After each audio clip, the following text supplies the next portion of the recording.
Good afternoon, everyone. Welcome to Thrive Together Personal Finance Wellness Summit. Today is day two. The title for our seminar today is Household Finances Simplified. My name is Dominique Veldier. I am the Community Engagement Specialist. I will be joined today by my colleague, AVP Migdalia Gomez. She is the AVP of Community Engagement Specialist. She is waving over there. Thank you so much for joining us for day two. We are looking forward to really being here with you. But before we get started, I wanted to let you know that we are reducing any of the background noises that you have, so we won't be able to hear anything. And please feel free to use the Q&A feature for any questions, and we'll definitely do our best to try to answer them towards the end. But before we get started, I want to make sure that I want to know where you guys are joining us from, what cities, what towns, what states. Let me double check and see where everybody's joining us from. Let's see here. Where's everyone joining us from? All right, let me see. Tom Person, welcome. Thank you for joining us. All right. Yesterday we had people from, College Park, Maryland. I know where that is. Thank you so much for joining us.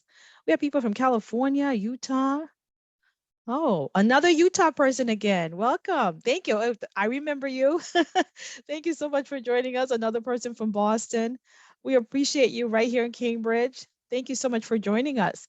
I wanted to also remind you that this presentation is being recorded. So if at any point there's a part of it that you want to, replay back on your own time, you can do so on our YouTube channel at My HUCU, and you can rewatch it whenever you want. And also at the end, we have a post workshop survey just to let us know how we did, how we're doing, and how we can do it better, just to basically help you with any of your financial needs. And just for joining us today, we will enter you automatically to win some of our wonderful prizes to go along with the theme of the summit. It's $100 Spa Finder gift card, as well as 1 year subscription to 10% Happier app. And we'll also have some HUECU swag for you so you can enjoy it. And we'll probably have that available next week sometime. And so we're going to get started. So what's the difference between a bank versus a credit union? So the bank exists solely to make some money. But we, the credit union, we exist solely for you, our members, and we do our best to try to, go and do some market research and figure out how can we try to save money and pass that savings on down to you, our members. And once you're a member, you become a member for life. Also, your spouse, your children, your grandparents, they can also get those savings and also become a member for life, even if they're no longer part of the Harvard community. So we also have a bunch of different services and products that are really available to you. We have loans, we have different checking and savings accounts, CDs, and we have different rates that are going on right now. If you can just check our website and see if it's something that is useful to you. And you can access us pretty much anywhere. You can go online, you can go on any of our ATMs, as well as even a foreign ATM, you can still access us, and also visit some of our branches just to say hi and get that in-person service that many people like. And so just in case, just a little quick review. Yesterday, we had the first day. So we had a Q&A panel in the first session and with some money experts. And then section B, we had introducing Thrive, your financial education resources. So today we're going to do household finances simplified, and we will have our expert coming up in just a few minutes. And we will also be doing your money and your mind. So I'm going to introduce you today to Luke Pelger. So Luke has been around for a while. I'm so happy to finally meet him virtually. Luke is a partner experience manager with GreenPath Financial Wellness. GreenPath, hi Luke. He's Oh, a nonprofit organization and the mission to empower people to lead financially healthy lives. Since 2006, Luke has educated people on the topics of budgeting, credit reports, and managing debt, and of course, a whole lot more. Welcome, Luke. I'm going to leave it up to you to kind of take it from here. Thank you so much yeah, for joining us. you're welcome. And thank you so much for having me. And I appreciate the opportunity to present what I hope will be a very practical application of a lot of the things that you're learning through the summit and continue to learn as you're connected with the resources from the credit union. Because household finances applies to all of us, right? We all have a situation where we have to manage what's coming in and what's going out. So today will be an opportunity to just get some practical information about how do we manage the day-to-day? How do we simplify it? Also, we'll talk a little bit about some behavioral science behind personal finances, which I think leads nicely into the session this afternoon about money in your mind, and just the connection with money is something that we do right in our day to day, but it's also a very personal thing, and our values and our personalities around money really are impacted or impact the things that we do with our money. So we'll jump into all these topics in just a moment. I want to give you a quick overview of GreenPath and who we are, just so you understand why we're partnering with the credit union in this summit.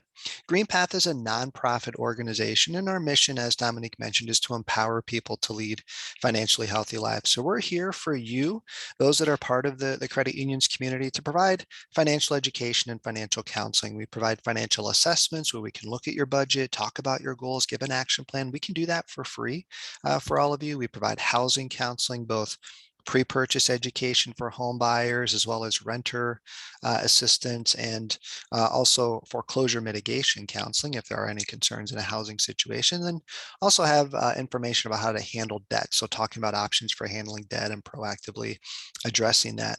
I mentioned this up front because you are able to take advantage of what we provide at GreenPath because of the credit union support. So I'll give our website and phone number at the end today. You can take advantage of what we provide simply by calling GreenPath or checking out the resources that we have available to us. Our agenda for today, I've broken it down into some very simple categories here, right? First, with household finances, we want to set a foundation for what we're doing. Secondly, we want to know the numbers, right? This is the actual getting into the day-to-day of things. We'll talk a little bit about understanding and using behavioral science to your advantage, and then cover some tips for communicating about finances. So if you're doing money with a spouse or a partner or roommates, you want to have some tips on how to communicate about the money that's involved in those relationships and those situations. So I want to start off first with, as we talk about household finances, the idea of financial wellness. So some of you may or may not be familiar with this term, but we hear the term sometimes financial wellness, financial well-being, financial fitness. They all kind of overlap and relate a little bit. I want to define what financial wellness is and give this as a context for what we're shooting for. When it comes to simplifying household finances, what's the end game? Well, we ultimately want to be financially well. And what does that look like? According to the Consumer Financial Protection Bureau, they say that financial wellness is feeling in control of the day-to-day and month-to-month finances. So not just having a budget on paper, but to actually feel in control of what's actually happening with those finances. Secondly, it's having the capacity to absorb financial shock. So when the unexpected occurs, do we have the capacity to overcome that or respond to that? Third, it's being able to meet financial goals. So if we set a goal and we have a plan, or do we feel like we're actually going to be able to reach those goals? And then finally, having the flexibility to make choices to enjoy life. So getting some of the wants out of our finances and not just covering the needs in our situation. So these are the four components of financial wellness. By simplifying our household finances, by actively managing what's going on day to day and month to month, it will contribute to these components of financial wellness and help us get there, or maintain where we are when it comes to our financial wellness. So with that in mind, let's start with setting a foundation for where we are with household finances. What I like to recommend first is just understand where you are right now in your particular situation. And you can uh, identify that by asking just some simple questions, right? So with whom do you manage finances? Is it just you? Is it, again, a spouse or a partner? Is it an intergenerational family situation? Is it you and some roommates? Who are you doing money with, right? That's a good first question. A second question is, how are the finances managed? Is one person handling everything? Are multiple people contributing? Um, what sources of income are coming into the household? What expenses are going out, and who's overseeing those particular things? Maybe it's you and someone else, or a couple people all trying to work together with those things. Third, how often do you communicate about money? So those that you're doing money with, are you talking about this? Is it articulated to each other? Is it verbalized so that you understand where you're coming from, where they're coming from? There are no obviously right or wrong answers here. This is just helping you ask the questions to get a framework on which to apply some of the information we're going to talk about today. Because I'll speak to you directly through the things that we talk about with Household Finances Simplified, but also apply this to the relationships and the people you may be doing money with as well. And again, we'll give the tips for communicating about this towards the end. So ask yourself just some high-level questions, understand the situation that you're in, and get a framework for which to, or a foundation on which to build some of these things or apply some of these tips that we give today. Second thing you can do, so find out where you are now by asking those questions. Second, I want to give you a checklist, what we call a financial fitness checklist, just to see how you're doing with taking the steps that we all should be taking when it comes to personal finances or household finances. So I'm going to go through a checklist. It's 5 statements. I'm going to read the statements. As I read them, think to yourself, do I do these things all the time, sometimes, or never? Okay, so I'm going to read the statement.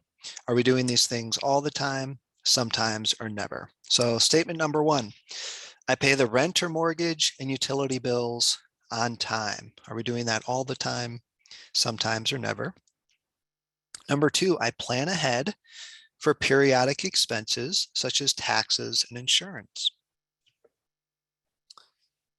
Number 3, I set goals and budget for my net income. Again, are we doing this all the time, sometimes, or never? Number 4, I check all 3 of my credit reports every year.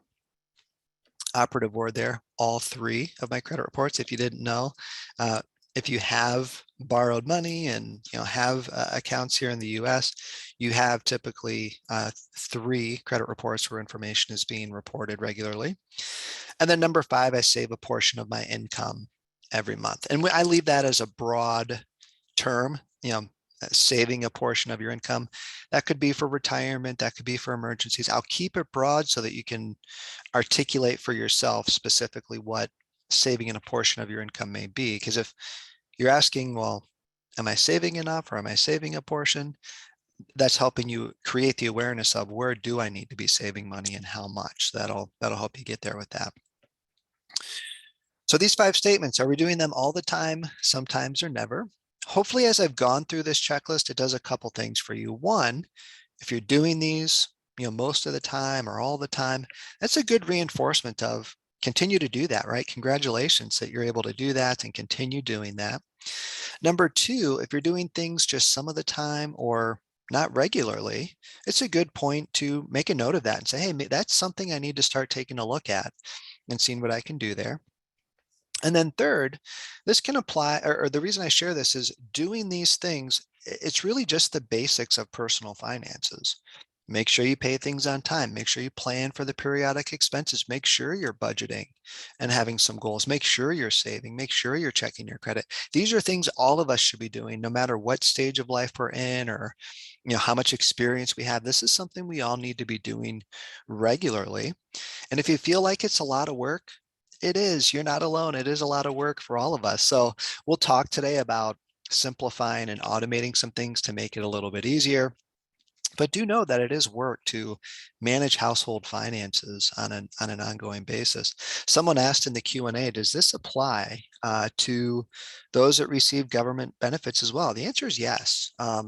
Regardless of the source of income that's coming in, it could be regular pay if you're working, it could be government benefits, it could be pension, it could be Social Security, it could be any source of income. We have to handle the expenses that go out. So regardless of what income's coming in, we have to make sure we're managing the resources that are going out to cover the obligations and needs that we have every month. So it's important that we have a budget, that we have goals, that we understand all of the numbers that are going on in our particular situation. So do know that this is for everybody as we go forward. So we have some asking of questions to start to set the foundation. The checklist gives us kind of a good understanding of what we're doing and maybe what we could continue to work on. And then third, think about your money personality. You may or may not know it, just like social personalities, we all have money personalities too. And I'll say right off the bat, there is no right or wrong money personality. There are strengths and weaknesses to the personalities that we're going to look at before. And there could be bits and pieces of what may seem like differing personalities that you have a little bit of both. And I at least see that in my situation. So let's talk about what these money personalities can be. One, you could be a saver, right? You like to save, you like to budget, you like to prioritize. Or you could be a spender, which means you like to spend. I actually have a little bit of both. I get really excited when I see my savings grow. I also have points where I splurge and I actually enjoy spending money, especially when it's, for people that I'm in close contact with. Um, you could be a planner where you like the nitty gritty, you like to take it one step at a time, or you could be a dreamer where you're very passionate about different ideas, but it may be hard to make those things reality, or at least having a plan that's concrete for people to see to make those things a reality. You could be a merger. You want to do money together with the people in your life, or you're a separatist. Hey, you keep yours, I'll keep mine, and we'll just manage it separately. So these different money personalities come into play, especially when you're doing money with somebody else, right? If you have a saver and you have a spender and two different people and they're doing money together, is there going to be some conflict? Yeah, there will be from time to time, right? Or at least, differing opinions on how you approach, certain goals that you might have together. So think about what your money personality is, just kind of intuitively, what do you think you like to do regularly? If you're doing money with somebody else, maybe they have a different money personality. Maybe start talking about this with the people that you're doing money with to understand each other better. I will say, disclaimer, I'm not responsible for any money fights that happen if you have these conversations, but I do encourage them to get the conversation started, to just understand each other better. Because when it comes to a point of making a decision, if someone says, hey, I want to do money together, someone says, I want to do the money separate, maybe there's not an easy answer there, but at least you understand why you're articulating those particular things. So learn about yourself, think about the people you're doing money with. This may help in some of those conversations. Someone asked, will these slides be available after the presentation? I've provided them to the credit union if they have a way to share those out. Beyond just the recording, I'm certainly happy if they do that, but definitely check out the recordings too to come back to these slides as well. Yes, we will definitely have the recordings available maybe sometime next week. As soon as we're finished, we'll download them on our YouTube. All right. Awesome. Thank you so much. Perfect. Continue. Thank you. Thank you, Dominique. So with our setting of a foundation, we're asking questions. We did our checklist. We're learning about money personality. Notice we haven't talked about any numbers yet, right?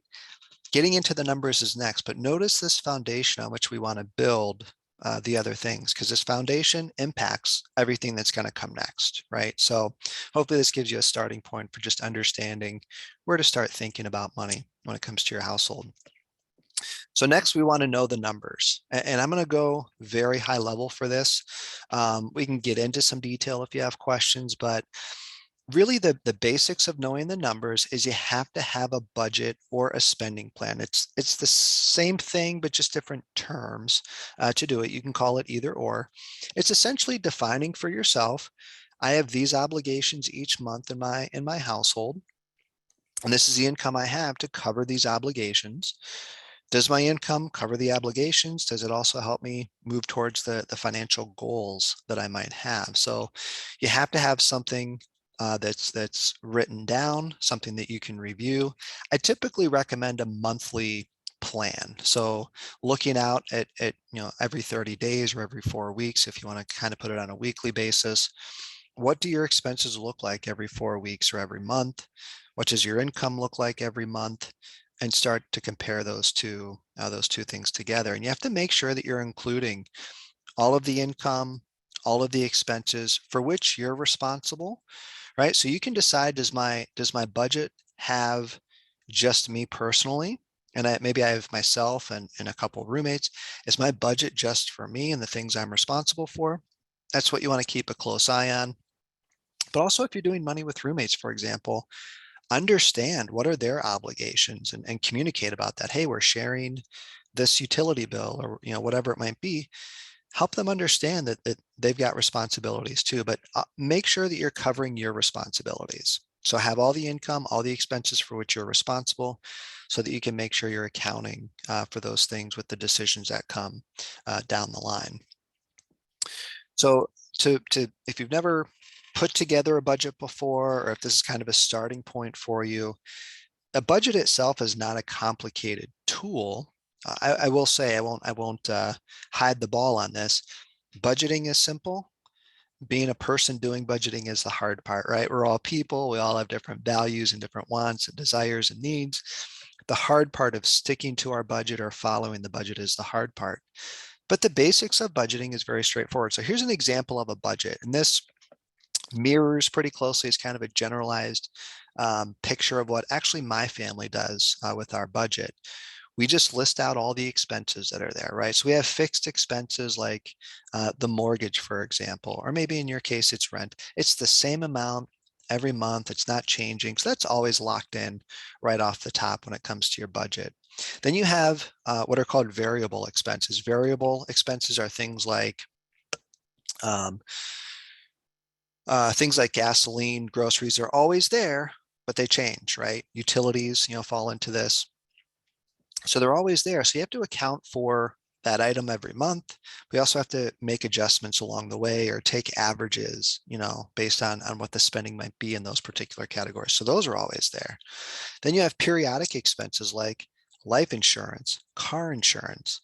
Again, those are happening, but they're happening every 3 months or every quarter or once a year. You have to account for those in the budget and make sure you're saving the money or putting that money aside for those particular expenses too. But it's nothing more than each month what money should be applied to these obligations. So you notice, for example, I have life insurance listed here. It's $100 a month. It's in my monthly budget, but I'm only paying it once a year, right? So actually I'm putting money aside into a savings account so that when that life insurance comes due, I can pay it, but it's accounted for in my monthly expenses so I don't overlook it on that monthly basis. So these expenses here total $3,500. The question I have to ask every month is, will $3,500 of income be coming in to cover these monthly obligations for the household? So budgeting is nothing more than looking at the income, looking at the expenses, comparing the two, making sure you have a balanced budget. So you hopefully you have either a surplus in your budget or you're at least break even, and accounting for all the needs and all the goals that you have in your particular situation. This next slide gets to the question in the Q&A. We need to find a tool to manage the budget. And this can be a very personal decision on what works best for you in your particular situation. It can be a worksheet or a spreadsheet. So you can find free budgeting worksheets in different places. GreenPath has one. You could probably do a quick internet search and find a budget worksheet, or maybe use an Excel spreadsheet if you're comfortable with spreadsheets. Use online banking tools. So at the credit union, there are different things that can help you see the numbers, in your particular situation. And there are also some apps that may help with budgeting. I'll toss out a couple, but these are not endorsements of these particular products. But if you did look for them, you would see things about.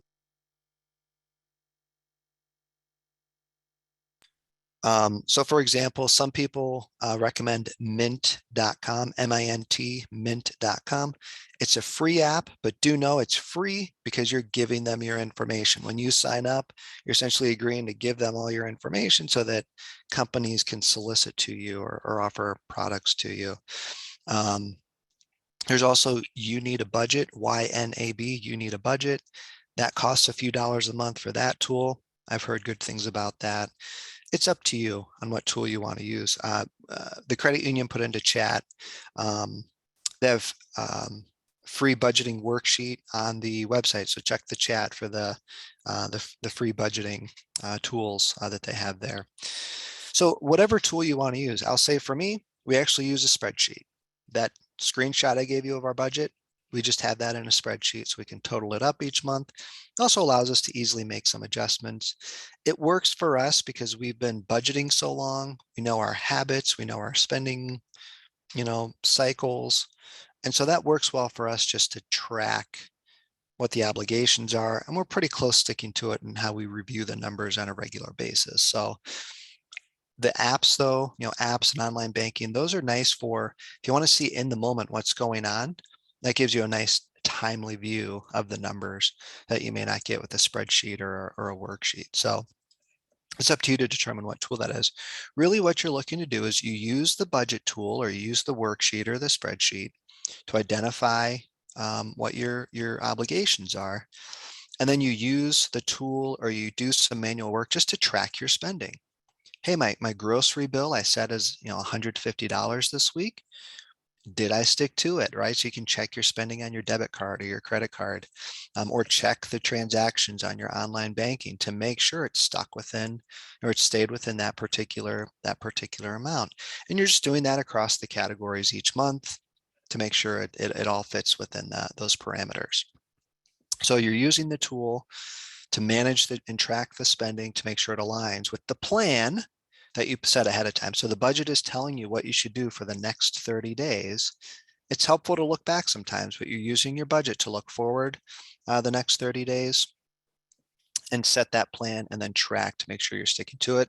And if you're not, the last bullet on the slide here, you need to make some changes to your budget. So as your variables change, maybe income changes or the cost of certain goods and services changes, you need to adjust your budget accordingly as well. These tools can help you start to make those adjustments and fine tune that.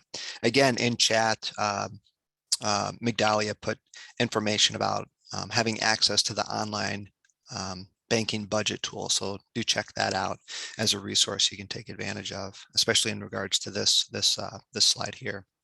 Now, let's say you want to find ways to make adjustments to your spending or make some changes to what's going on because you want to proactively figure out, hey, where can I save some money? How can I, prioritize my spending a little bit differently? Can I apply this money somewhere else for a particular goal? An exercise I like to do and recommend is evaluate your costly C's in your budget. So these are expense items in your budget that start with the letter C. Sometimes they're needs, sometimes they're wants, sometimes they're big, sometimes they're small. But if you think about it, the places where you spend your money, there are a lot of things that can start with the letter C in your budget. So let me walk through the costly C's, and this may highlight for you some things that apply in your particular situation. And we'll talk about how you can save just by making some adjustments in your costly C's. So what are the costly C's?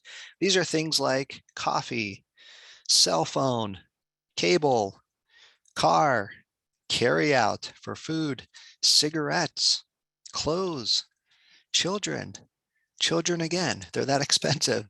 Cinema, there are a lot of things that start with the letter C. You can get creative and even find more things that start with the letter C. But notice how just in everyday spending, we typically spend a lot of money in areas that we don't always think twice about, right? It's just kind of a routine thing.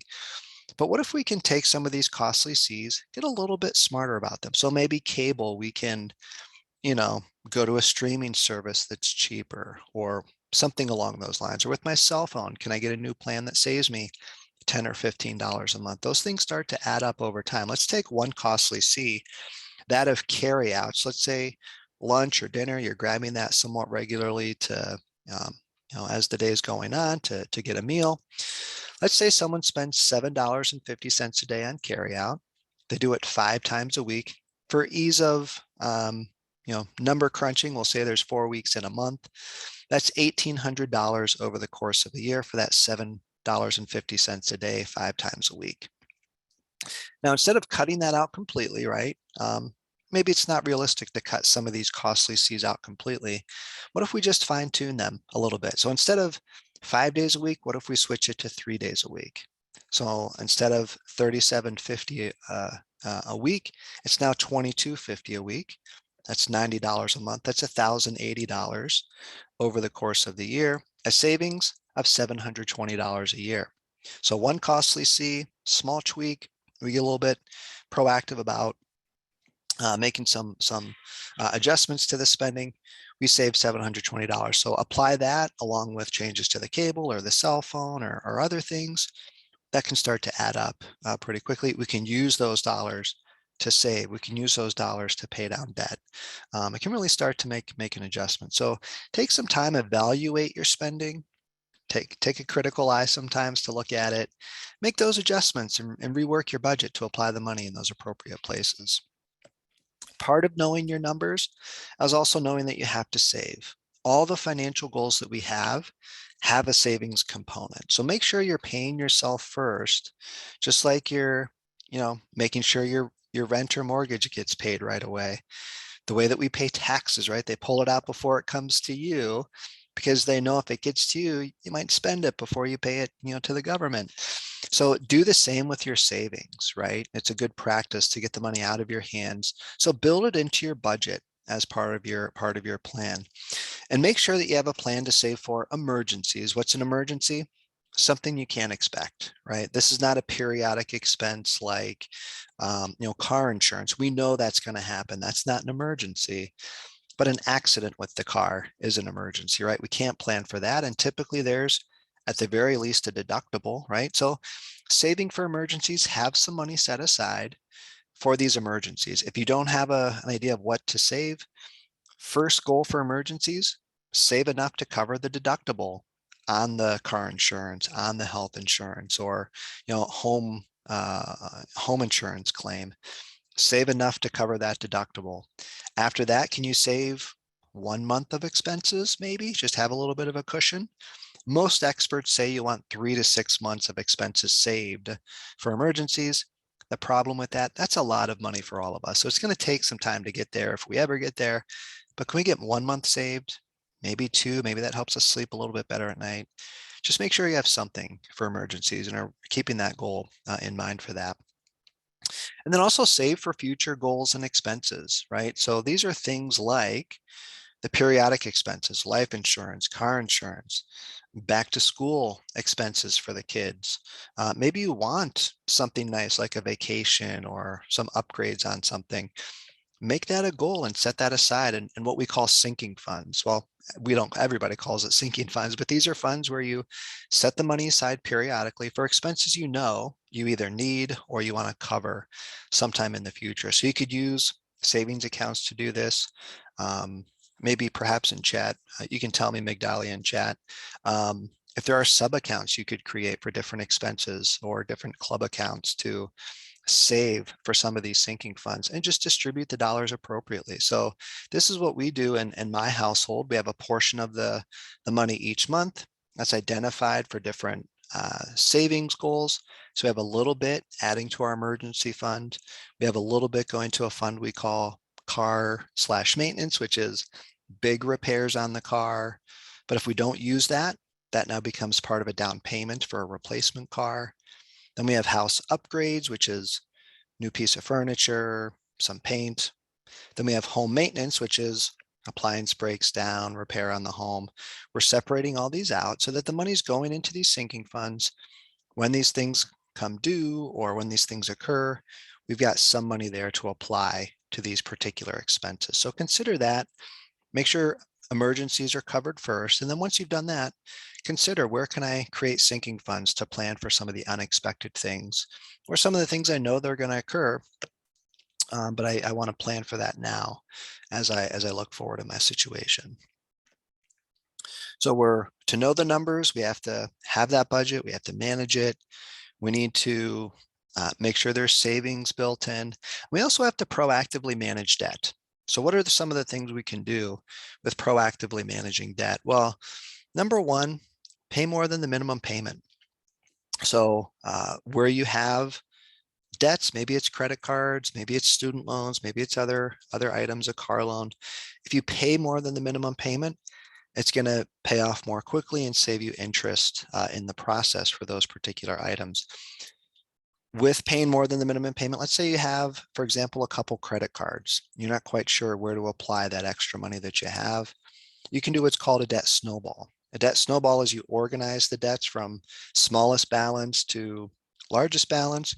You put all the extra money on the smallest balance account while you're paying the minimum payments on everything. But the extra money you put on the smallest balance, pay that off as quickly as you can, then roll all of that payment into the next highest balance. And then it starts to snowball from there. So you'll see a lot of success and feel like you're accomplishing something as those debts start to pay off. So just being proactive with those extra dollars, paying more than the minimum payment can definitely save you some money. You could look at the debts that you have or the loans that you have. Is it a good time to refinance, or is there an opportunity to refinance? Talk to the credit union to see if there are ways to do that. Because maybe you got a loan and your credit wasn't as good as it is today.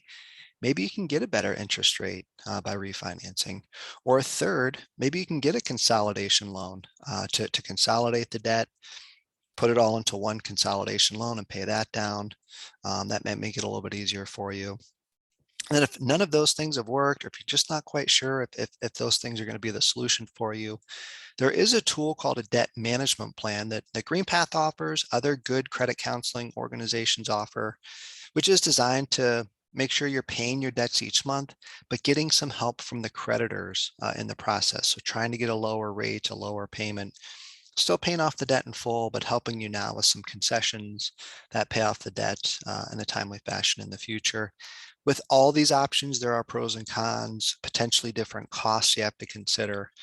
But regardless of the debt that you have, you want to be proactive with it. You don't want to wait for it to become a concern. You want to look at it proactively, find the solutions that work for you, and make sure that the debt is tackled appropriately or managed appropriately for now and into the future. So with knowing the numbers, we want to have that budget, we want to manage it, we want to save, we want to be proactive with any debt that is there within our budget. How can we simplify and automate some of these day-to-day things overall? First, let's sign up for e-statements. So e-statements, what do we mean by that? Well, most creditors say, do you not want paper? You want to go paperless? Sign up for an e-statement. If you're like me, your email is flooded with all sorts of emails for things you've signed up for. Here's a good tip for e-statements when it comes to your financial items.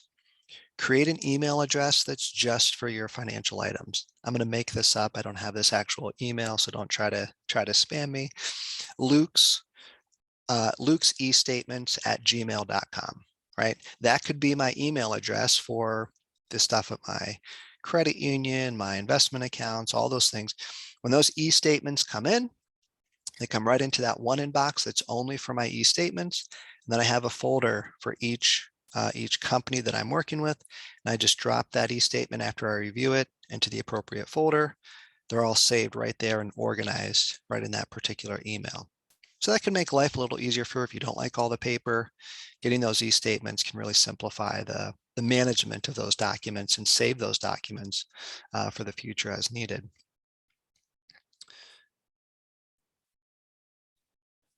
Second, you could use one debit or credit card for purchases, right? So if you're needing to review and track your spending, well, instead of using your debit card and two credit cards and trying to get bonus points and this, that, and the other thing, just use one debit card, one credit card to handle all the purchases so that you can review it easily. So when that e-statement comes, or that statement, paper statement, if you get one, or you can log into the account, you see it all in one spot. So you see all the different transactions that took place. Sometimes it's even categorized for you right in the statement itself, so you can see what category it went to. This makes it easy to review the information and also to make the payment appropriately, right? So making one payment on one credit card for all your purchases is a lot easier than making payments on two or three, right? So just use one card for purchases if you use a debit or a credit card. Third, automate your expenses. So use bill pay to cover the utility bill, right? Make sure that's paid regularly each month. Also, automate expenses that could cause you to impulse buy potentially, right? So let's say at the grocery store or when you're getting household items, at a big retail store. Sometimes when you go in to purchase those items, you start impulse buying different things that weren't on your list because they're right there in front of you and you're tempted to get those things. Well, what if, where you do your grocery shopping or where you get your household items, what if you could set up a shopping list that every week or every month, it's the same thing, and either it gets delivered to your door or you're able to go pick it up. Even if there's a convenience fee for some of those items, is it cheaper than all the impulse buys that you might make when you're in those retailers? So maybe consider that if you find yourself being tempted in making certain purchases. Automate some of the expenses to either pick up just what's on the list or have that delivered right to you so you're not tempted to overspend. And then finally, automate your savings. Again, we know savings is a big component for all the goals that we have. Automate it so that it takes you out of the equation. And this is something I had to learn personally where I used to actually make deposits into my checking account regularly from the cash I was using to facilitate my savings. And I did pretty well with that. It taught me a lot while I did that. But I'll say once I automated everything, I saved a whole lot more because I didn't have to think about it. I knew the exact amount that was going in every time. And I've saved a lot more by automating than by trying to do it manually. So let that work to your advantage as you move forward. So what can we automate? Let's say when it comes to our budget overall, here's our budget example again. Let's say we want to automate some of our spending. What can we automate? Well, hey, we can automate the mortgage or the rent payment. Utility payments can be done with bill pay. Same with the cell phone, same with the internet. Life insurance can be pulled right from the checking account. Car insurance, the same. My various savings goals are going right from my checking over to the savings account. In my household, we just have a handful of things that aren't automated. Childcare, it's not automated, but it's one check that I write every month. And that's not going to get me in financial trouble per se, because there's no impulse buying or overspending. That amount is set each month. Then things like gasoline, as well as food and household items. What do? We use one card to pay for those items. I don't auto pay that one because I want to force myself to actually look at the statement, review the spending, make sure it all aligns up with what I plan to do, and then I make that one payment. So if you can automate a lot, it takes a lot of the stress away from what you have to manage from day to day. Use that to your advantage. Use the tools through the credit union, online banking, and bill pay to cover a lot of these expenses so that you don't have to juggle those. So we know the numbers. Let's, behind the numbers, understand and use behavioral science to help us with some of the things we're doing day to day. So what are the different factors, internal or external, that influence our decisions? Well, internally, it can be obviously our money personality, our values. Externally, it's things like inflation and cost of goods, it's circumstances, it's life changes. So there are a lot of influences, both internally and externally, that impact the decisions that we make. And behavioral science, the way that we approach money from a behavioral standpoint, can be important too. So I'm going to walk through a couple, just a handful of behavioral science ideas to maybe give you some ideas on how you can apply these to your situation. So the first idea is called pre-commitment.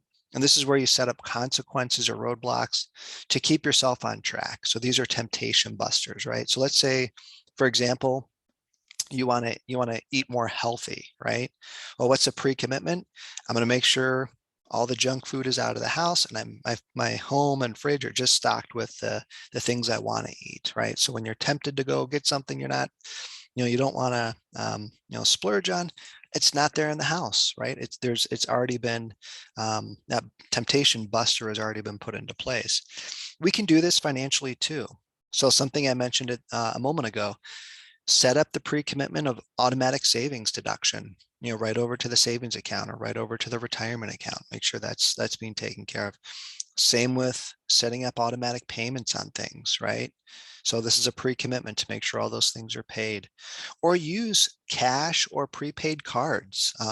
Cash is a really good pre-commitment in that. Let's say I'm only going to spend $50 on entertainment this week or this month. You take $50 cash, and as you're going out and doing your entertainment, can you stick to it, right? Once you run out of money, you're done, right? That's your pre-commitment in those particular cases. So find ways where you can put pre-commitment things in place to make sure that you're sticking to certain guidelines for your budget or for your goals. The second idea is called scarcity. People are motivated by a shortage. Where do we see this all the time? Well, if you do online shopping, you look at an item, notice they have something in red that pops right out. Only two left, only one left, only three left. That's a scarcity tactic through behavioral science to get you to want to buy something because it might be the last one. Well, how do we protect ourselves from that? Well, what's the source of the scarcity? Is it just one left at that retailer in that particular location and there's another one a couple miles away and they have it in stock? Or is it the only one left nationwide? Who knows? But what's the source of it? Who's telling you that there's a scarcity? Just kind of double check that to see if it's really true, if it's really that scarce. And then second, balance your needs and your wants, right? Is it really something that I need, or is this more of a want, right? And then maybe I can wait. If there is a true scarcity, maybe it's something I don't need, and I can wait on it to be more more available. Who knows? But revisit these things. Don't let the scarcity tactics that are put out there force you into making a decision that you may not be ready to make from a financial standpoint. Third is tunneling, which is if there's an emergency, we can only think about that emergency. We kind of have blinders on and we're just kind of stuck focusing on that particular thing. This is very important when it comes to household finances, where maybe someone is stressed out about a financial situation and they're in that tunneling mindset and they're only focused on that and they're missing what's going on in the rest of the financial situation for the household.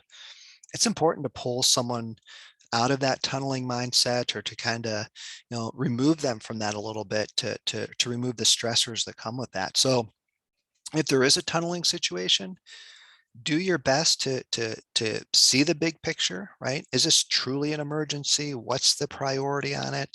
Can we find ways to overcome this so that it's not so much of an emergency? Um, can you get an objective opinion, whether it's someone in your household, a roommate, a friend, someone outside who can see it objectively, and just say, hey, you know what? I understand what you're feeling there, but here are some other things you want to consider. So let that tunneling, be something that you're aware of, but find ways to overcome that. And then fourth is lack of self-control, which this applies to most, if not all of us. In general, people have a hard time deciding between what's good for themselves now. What's good for themselves in the future and doing what feels good right now. So we all run into this in different ways.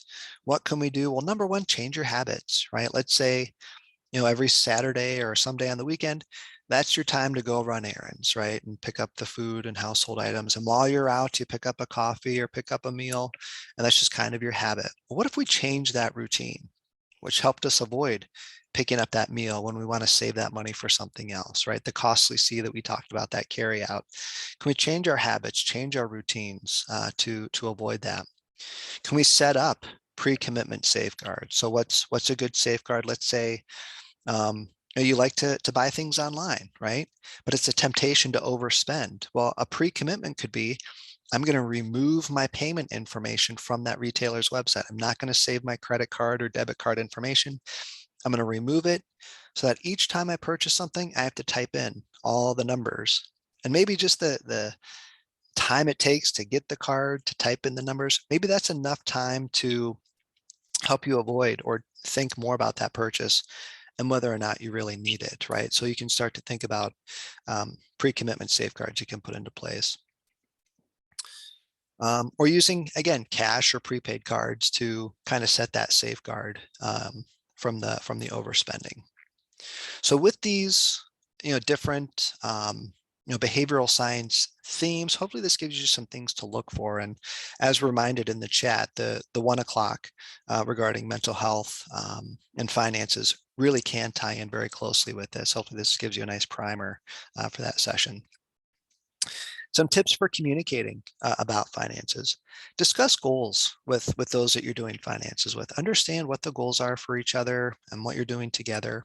Verbalize what you need and expect. This is hard for me. I think a lot about what I want to do with our money, but I need to verbalize it to my spouse because um, she may not know what's in my head, but if I verbalize it, then we can get on the same page to make sure that we're working together on it. Third, create a system where everyone can be involved. It doesn't mean everyone has to do all the work with paying the bills or setting the goals or managing the day to day. But can there be a system where if you're working on most things, someone else can at least be aware of what's going on, check in on things, ask questions? So though I do a lot of the work with my family's finances, I keep my wife informed and she knows where our checking account is and the money that's going out. So she can review that as she needs to. So just create a system that people that need to be involved can review the information together. And then fourth, regularly check in, right? So figure out together, hey, every month, let's talk about our budget and our goals every quarter, once a year, twice a year, whatever it might be, just regularly check in with each other to make sure you're on the same page. I've given you a lot to consider with household finances simplified. Hopefully I kept it in big enough chunks that it is simple ideas that you can walk away with. If I haven't done a good job with that, let me give you some actions that do boil it down to specific things you can do leaving this session today. Number one, make sure you at least have a budget. If you don't have that yet, make that your one action item coming out of today. Number two, if you have the budget, have a communication plan. Just make sure you're communicating again with the people that you're doing money with. Third, maybe you're already communicating, you've got a budget. Think about behavioral science, right? Can I do any pre-commitments that maybe optimize what I'm doing in my situation? Do I get trapped in lack of self-control? Can I focus on that? Think about that a little bit. And then utilize all your resources. The summit's a great resource. The credit union's a great resource. Maybe there's a podcast or books or periodicals that can support you in these things. Utilize all your resources because I've been teaching and talking about and learning about money for a decade and a half. I still learn from different resources. So specifically through the credit union, use the Thrive resources that they have in all sorts of ways to continue that learning beyond these last 2 days and keep that information front of mind. With that, we looks like we have some time for a couple questions, and let me know, um, Migdalia or Dominic, if we have a hard stop at some point, I can make sure we get that Yes, done. absolutely. We have about maybe 7 minutes. We do have some time for some questions. Someone put, what are your thoughts on lenders like Best Egg or Marcus by Goldman Sachs?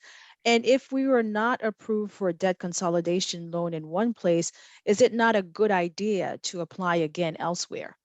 Yeah, so I'll say I'm not, and I've heard the names Best Egg, Marcus, and I think I understand what they are. Um, any place that you apply for a loan, the same rules are going to apply. They're going to look at your credit worthiness, your payment history, all those different things to make a decision. Are you a good risk or not to give this loan? And based on that risk, what's your rate going to be, right? I would say always start with the credit union because they're going to be able to evaluate, um, you know, what the fit is for something like a consolidation loan, understand those options. Um, so always start there because you'll get good information that's going to really apply there. There are other lenders out there, but they're going to be doing the similar things to the credit union as far as evaluating risk on giving you a consolidation loan. So there's really no magic type of lender that gives you the right loan. Um, so take that for what it's worth. I'd always start with the credit union because they have competitive rates and can really look at the situation with you. Um, and if you want to shop rates, certainly shop rates. Make sure you're getting the best solution, but make sure it's a good fit based on your situation and the goals that you have, and that you are getting a competitive rate. And if you're not able to get approved, understand why, right? So maybe it is something on your credit or debt to credit ratio. Sometimes you have to solve those underlying things in order to get approved for something. So there may be more work from a financial wellness side that the credit union could help with to help you get you where you want to go. Luke, just to Absolutely. add, thank you for that. Mhm. Just to add something that we do at the credit union that isn't always what other lenders can do because we're a not-for-profit and because most of you have a relationship with us or hopefully will continue to have one in the future. We're able to, if you're not approved for the full amount, we could do what's known as a counter offer. So we can maybe approve you for a lesser amount, but with time can increase that amount. Or we can work with you to help you build your credit to help get you to a point.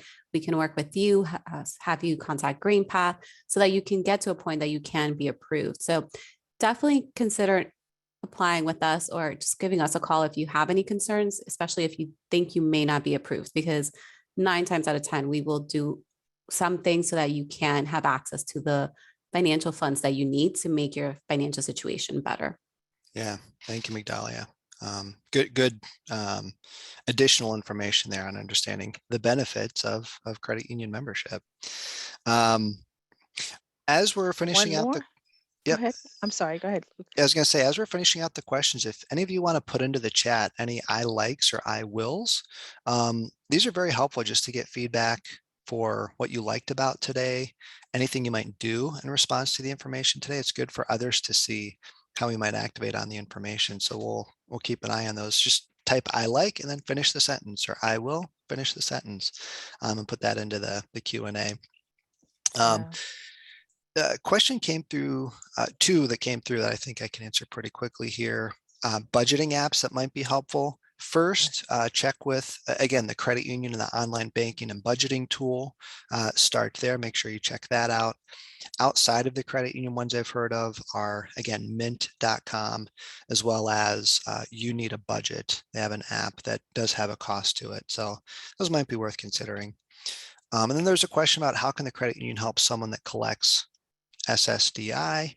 We may need more context on that, but I don't know if Dominique or Migdalia have any insight on what you might be able to do there. Yeah, I would recommend contacting us directly if you're trying to apply for a specific loan. We'll probably utilize that as the source of income, but definitely give us a call directly and our consumer lending team can help. Absolutely.